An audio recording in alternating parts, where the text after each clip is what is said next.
the relationship between the heart and the intellect. It just depends on what we mean by the intellect.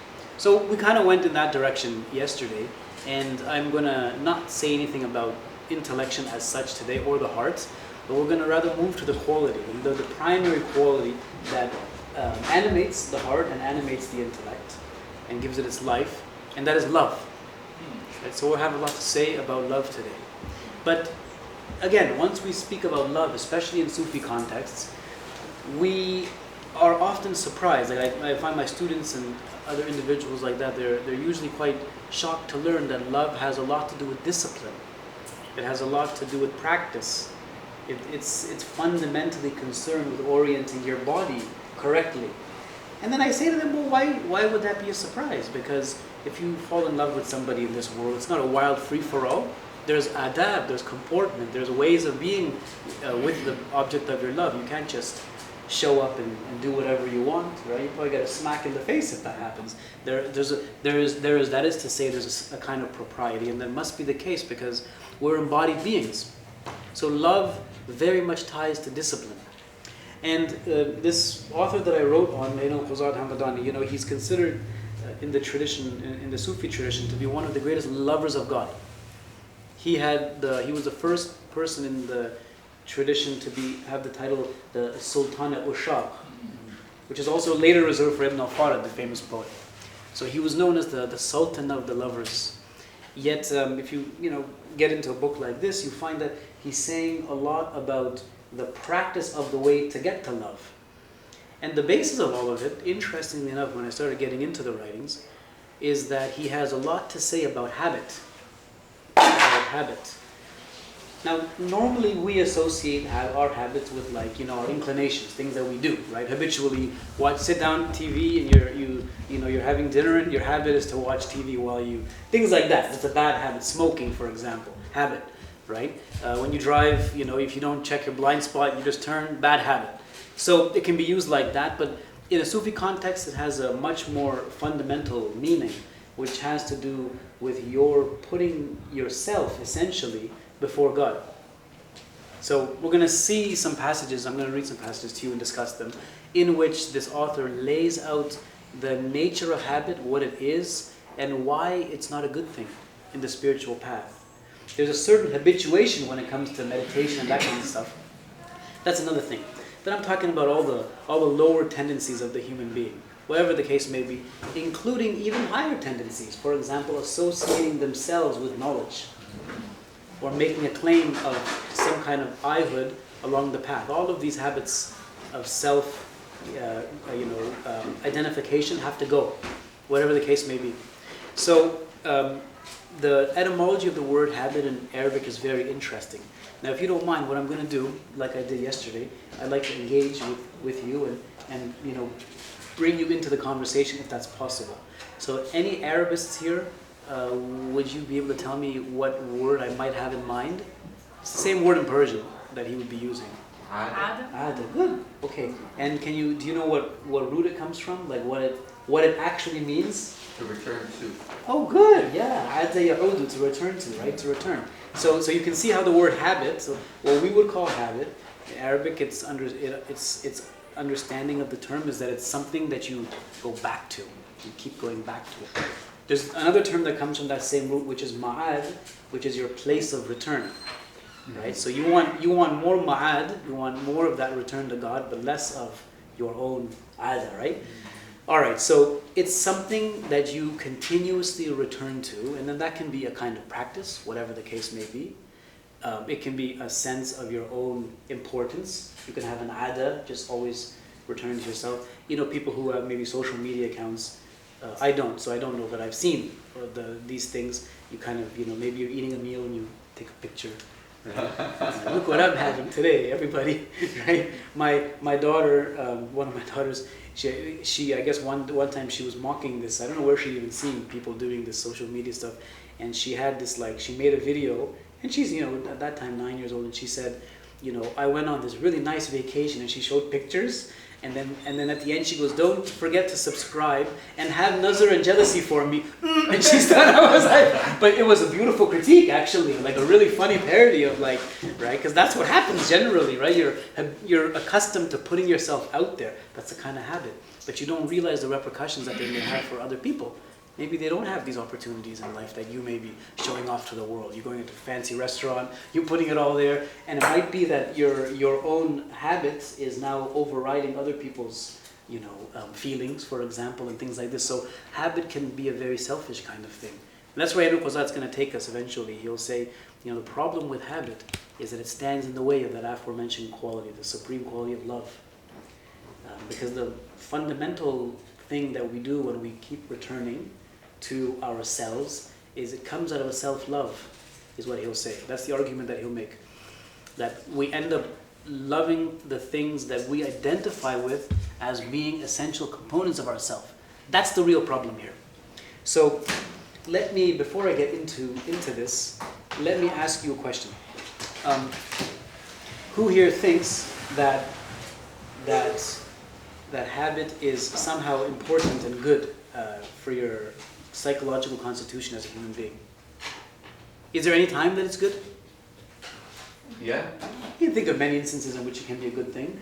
Brushing your teeth. Brushing your teeth, right? Waking up, on time to go to work every morning at that same time, for example. These all seem to be like good practices. Yes? Efficiency sometimes takes the brain work out of Yeah. You automate certain things, you're on autopilot, you don't have to think what I'm cooking or whatever. Yeah. And then yes, right. So that's good. So we kind of do need a routine, right? And then there was that book I began reading it, but I didn't finish it. It's called Atomic Habits, right? And the reason I stopped reading it is I was reading this stuff and I thought to myself, this is, in the Sunnah of the Prophet ﷺ, these are the same things that this man is speaking about, right? There's a very famous hadith, خَيْرُ الْأُمُورِ أَدْوَامُهَا وَلَوْ قَلَّ, right? The best of actions are the ones that last continuously the most, and even if they're little, so even if it's a very small thing you do, as long as you chip away and you're consistent at it, it's a good thing. So there's a very positive dimension of habit, and that's not what we want to speak about here. We want to get into that the part of habit which is not good, which kind of clouds the heart and the real self from emerging. And this always, as we'll see, it's always related to a kind of situation in which a person identifies who they actually are with their habits, right? So can you think of any instances where this might happen? Which now negative habits? Road rage. Road rage, yeah. But then, I hope that's not a habit for even the guy who has that. Well, it's a reaction. He beats up people all the time on the road. Yeah. No, but something maybe a little more common. Okay. Yeah. Road rage. Anything else that, yes? You buy coffee every morning from a certain store, right? And then you go traveling or something, and if there's no whatever that brand, you go kind of crazy because you're you go nuts. That and I are one and the same, So something like that can be a kind of habit. Yeah, sure.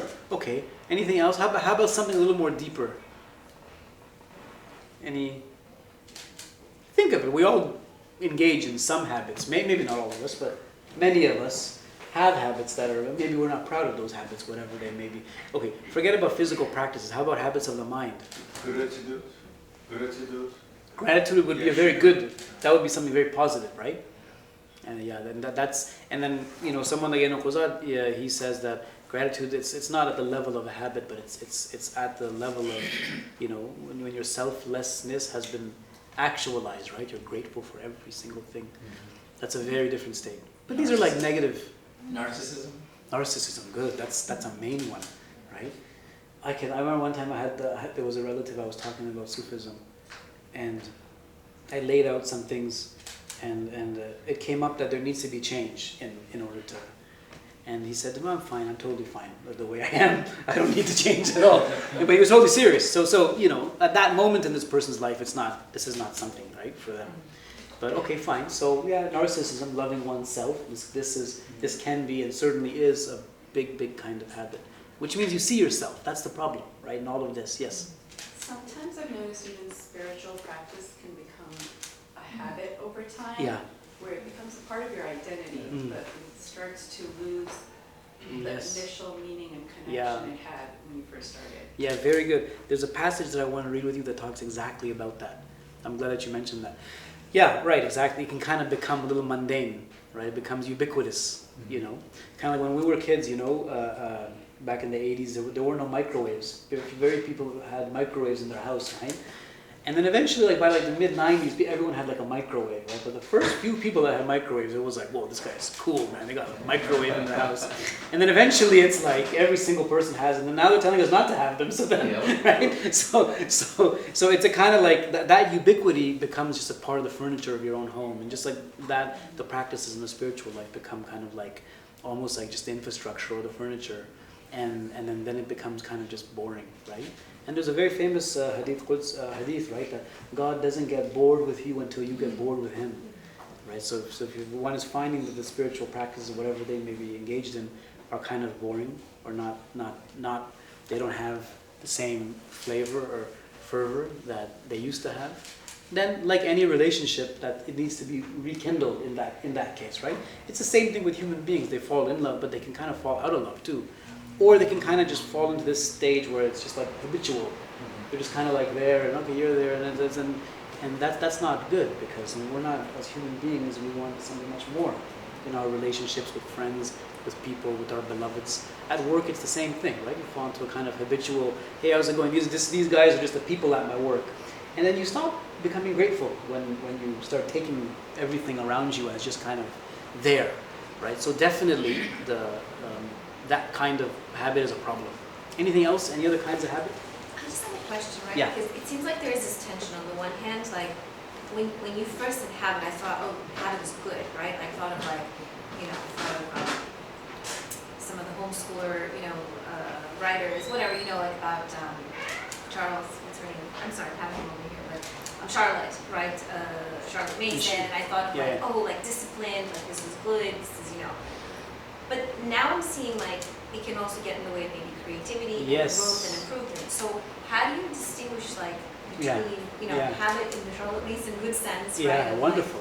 And then that's beautiful. stagnation. We'll get there once we get to the question of love and the spontaneity of things. We'll get there. So you know, I always learn from my students, like contrary to what a lot of professors say, that they find their students kind of like in this generation they don't have things to teach them, because it's such a different generation, right? For sure. But I actually learn a lot of things from them, I have to admit. And I'm happy to say that, because they just have an insight about popular culture and like the world that we just may not see. I mean, we see it, but we're not in it, right? So some of them tell me things like, you know, the problem with, you know, the world that we live in today is everyone's kind of judging you, everyone's kind of looking at you. And we put ourselves in those situations by having profile online and that kind of thing. And so in order to combat that, a lot of them will do like spontaneous funny things, or like outrageous things, or they'll show up to school with like their hair is not set properly, and they'll kind of like purposely dress like in a funky kind of way, right? Just to kind of break that, you know, on a social level. From a spiritual perspective, that can often be a very good thing, because you know, it's not about people's perceptions of you, but it's really your own self-perception. If you're growing a little too used to one way that you look at yourself, you know, you have to kind of smash that, because it becomes an idol, right? So there is a bit of that. And I have this one student. He's a little, you know, you'd kind of consider him kind of like an A-type. You know, like everything has to be like really clearly spelled out, and he's got a lot of habits, and they're good habits, and they made him very successful. But sometimes I'll like do things that make him uncomfortable. Like the other day we were in class, and I was like, look, we're in this room, and it wasn't a beautiful room like this. It was like a, you know, regular university classroom. There were no windows, or there was one window, but it was kind of like, it was just not the place. And I said to them, let's just get out of here and go to the river. So I sometimes teach outside. And everyone was happy, but he was like, no, I don't want to go. I want to. And I was like, then you have all the more reason to go. Let's go. And the whole time he wasn't comfortable. You know, there was like bugs on him and stuff, right? And that's a good thing. That's actually a very positive thing to kind of, for us to break that part of us. Because then what ends up happening, if we're a little too rigid on those things, then when life throws us a curveball, and it certainly will, then what are we going to do? Our worlds will come crashing down. And all for like simple little things. Like we just had, you know, we just couldn't let up a little bit. So sometimes those objects of our habit become like idols and problems.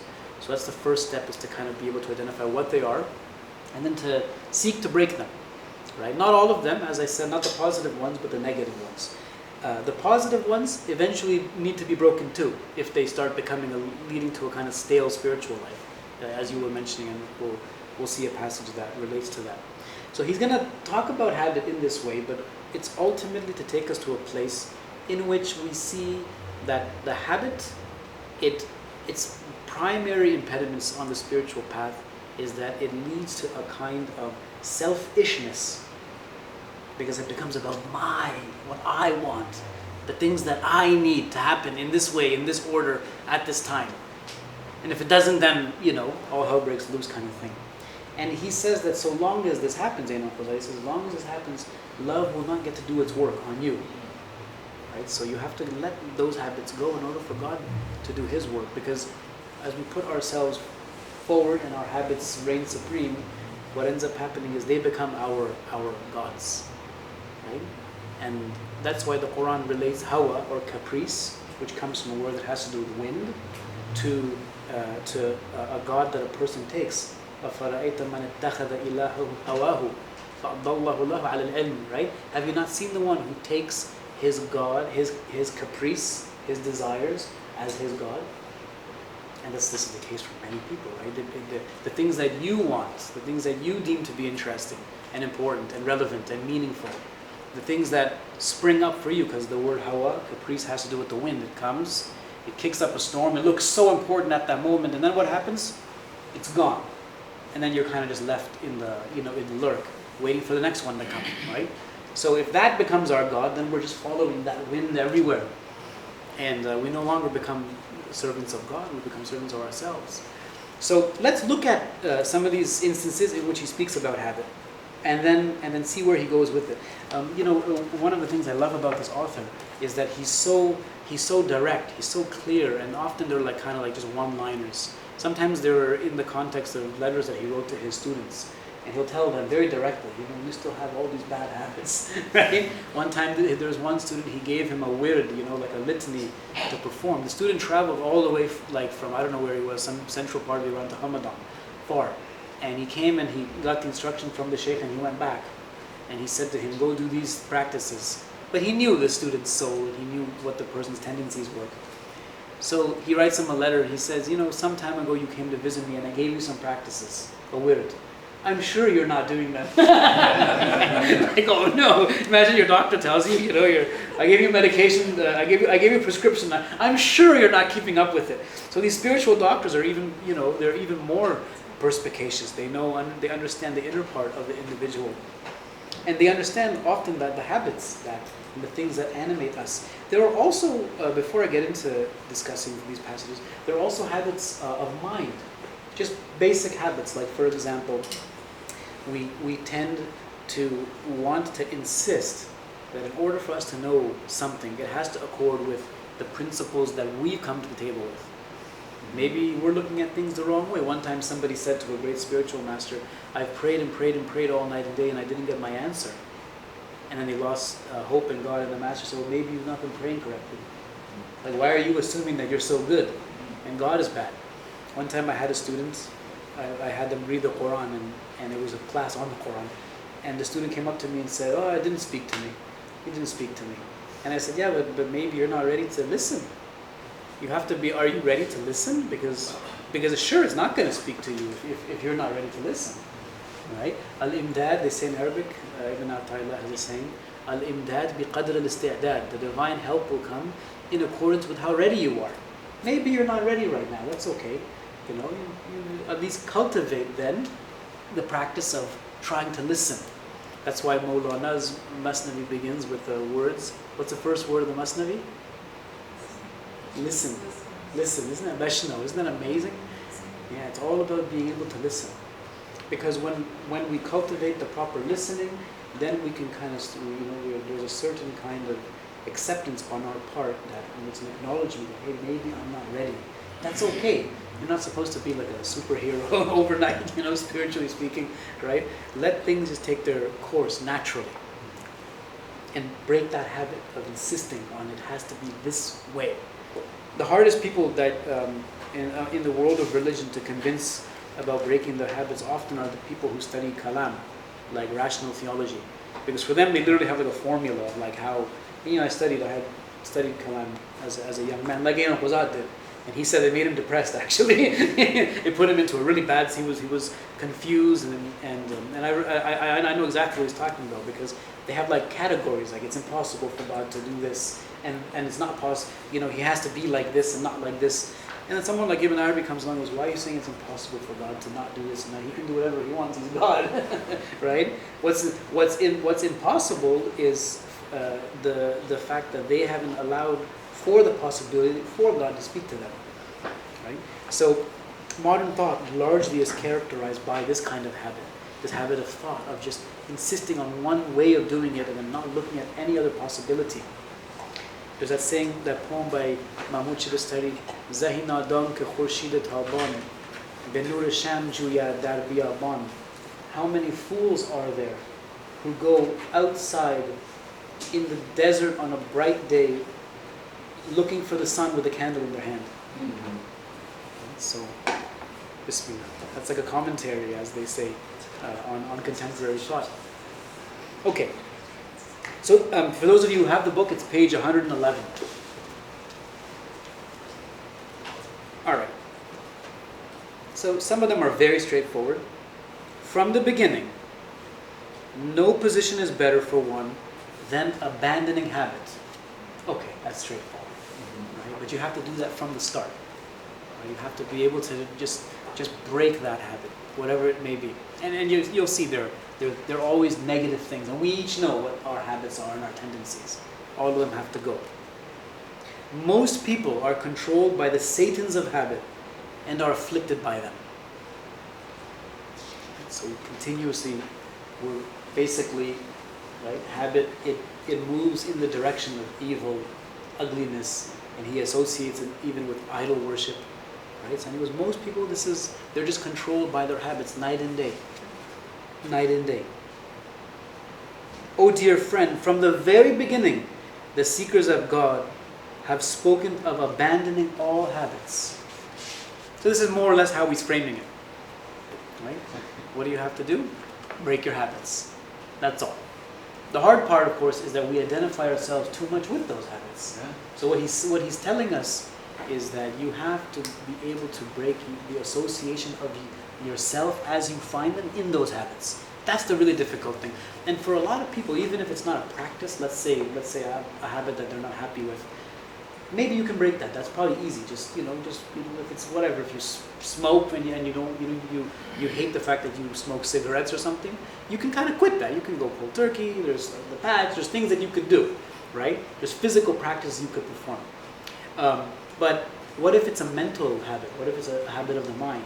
Many contemporary people have the habit of the mind that they insist that because the world is material and they see everything only in physical ways, when it comes to things like God talk and spiritual matters, they can't understand it because it's just, they can't see it, right? But again, they're assuming that the world as it presents itself to them has a one-to-one correspondence with every other dimension of reality. Right? But what if they're wrong, right?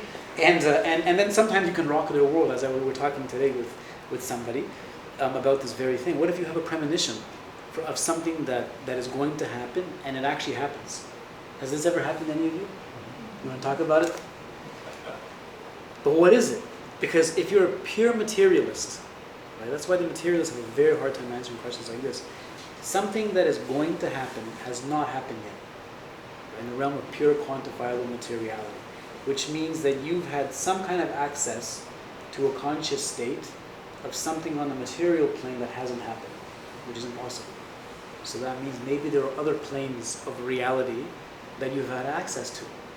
And you don't need, relativity theory to address that, right? It's just a very simple fact. It happens to a lot of people. People have experiences like this all the time. We have that expression, déjà vu, right? Something you've seen already, déjà vu, right? Now, how can that be? But sometimes it's literally like a dream. You'll have a dream, and then like 2 weeks later, that exact thing will happen. Has it ever happened to you before? And doesn't it just freak you out, or so you think to yourself, this is... Like, eventually, it's kind of like you just get it. Like, this is normal, right? because there's no time, right? What time is a totally illusion, right? Right? So you had a momentary, time just loses its reference for you, which is a good thing. Happens all the time when you're dreaming, right? So why can't it happen in your waking state?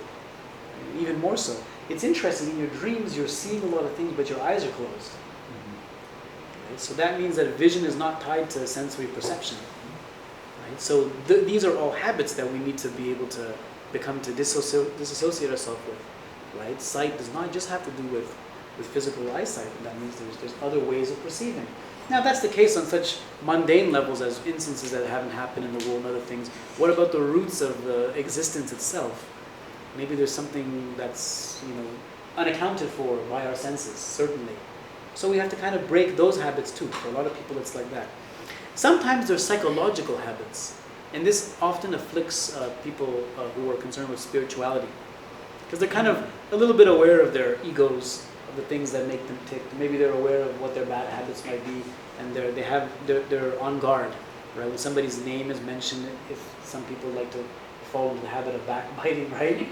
Just throw in that little jab for that person who's not there, right? Maybe it's because they've hurt you, and you have a way of.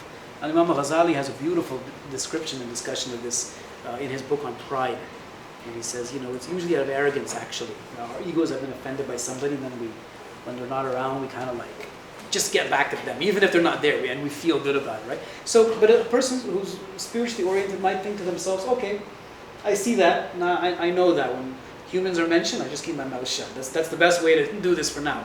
Then eventually maybe it'll grow into something much better, where I'll say something positive about that person instead of saying something negative. But there are other subtle psychological things that still affect people on the spiritual path. For example, the fact that we think that we have efficacy in our actions. That's the number one sin for the Sufis, right? You do all these things and you pray and you expect God to give you something, and but I did all these things. When I was a kid, they used to say, my family used to say, make a rojo, make one rojo, make a rosa, a fast if you get an A on your test. So I turned and said, oh, please give me an A on my test and I'll do a rojo tomorrow for you, I'll fast for you, I'll give you something, you give me this and I'll give you that back, right? Little did I know that it's good for you, these things, right? Sometimes it could be something very subtle, like why is this person speaking to me in this tone? Now, well, that means you have like a sense of like your own personal worth, right? And there is a hadith of Prophet al-Mu'min la yudhillu nafsahu. The believer doesn't belittle himself. So that's different. If someone's heaping insults on you, you don't say to them, "Oh yes, and I also am a jerk for these reasons," right? You don't belittle yourself. But if it's something that you can let it go. And most problems we can let go, especially if it's people mistreating us or something. Just let them slide off. It's usually our habits where we associate a certain worth to ourselves, which when offended or problematized, then it ends up kind of enervating us, right? Oh, I know so-and-so. That guy can't speak to me like this. Doesn't he know? And again, Imam Ghazali is one of the greatest psychologists when it comes to these kinds of things. He really gets into how stupid people sound, right? And he starts like, one was this guy, people are not respecting me. He's like, don't they know I fast and pray all night? In his mind he's thinking this, right? He would dare not, of course, say that outwardly to people. But inwardly there's become a huge idol. There's become an association, right? That's why they say at the end of the path, especially these people who are realized, the beautiful thing about them is they don't see themselves.